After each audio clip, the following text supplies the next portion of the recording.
تب موسیٰ نے اپنے پروردگار سے دعا کی کہ یہ نافرمان لوگ ہیں۔ اللہ نے فرمایا کہ اچھا، میرے بندوں کو راتوں رات لے کر چلے جاؤ، اور فرعونی ضرور تمہارا تعاقب کریں گے، اور سمندر سے کہ ٹھہرا ہوا ہوگا پار ہو جانا، تمہارے بعد وہ پورا لشکر ڈبو دیا جائے گا۔ وہ لوگ بہت سے باغ اور چشمے چھوڑ گئے، اور کھیتیاں اور نفیس مکان اور آرام کی چیزیں جن میں وہ عیش کیا کرتے تھے۔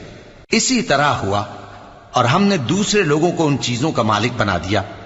پھر ان پر نہ تو آسمان اور زمین کو رونا آیا، اور نہ ان کو مہلت ہی دی گئی، اور ہم نے بنی اسرائیل کو ذلت کے عذاب سے نجات دی، یعنی فرعون سے۔ بے شک وہ سرکش اور حد سے نکلا ہوا تھا، اور ہم نے بنی اسرائیل کو اہل عالم میں سے علم کی بنیاد پر چنا تھا، اور ان کو ایسی نشانیاں دی تھیں جن میں کھلی آزمائش تھی۔ یہ لوگ یہ کہتے ہیں کہ ہمیں صرف پہلی دفعہ یعنی ایک بار مرنا ہے،